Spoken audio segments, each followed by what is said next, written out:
I came at what you said, not at you. You see what I'm saying? Because there's a lot of things that you say and do that I don't disagree with. You know, I'm a centrist, and there's some things, well, damn it, when you make sense, you make sense, okay? We're having this discussion right here. I'm listening to some of your points. I'm like, he's making sense on something. I mean, I get it. I might disagree, but I can't refute where you're coming from. It makes a lot of sense. And what I would ask you before we go, because I know you got to get on out of here, and I can't thank you enough for your time. And again, I'm going to come on your show when you ask me to as well. I really, really appreciate it. I'm not going to run from it. But I got to ask you this. When you talk about just treating individuals as individuals, one could easily argue that Ben Shapiro, with over 7.2 million followers, by the way, on his YouTube show. Okay, let's get that out the way with the Daily Wire and what you've been doing with that for years.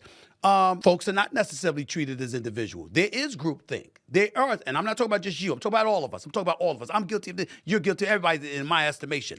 Where we think about something, when you had an issue with how I came at you, you brought up the left.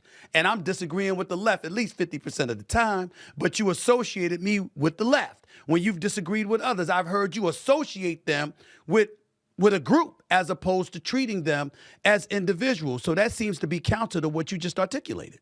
So I think that you're right to point out that I should characterize you as an individual with individual political views. Sure, I could do a better job of that. And when it comes to, you know, ideological grouping, I will say there is a difference between ideological grouping and, say, racial grouping, right? Race is an immutable characteristic of who people are.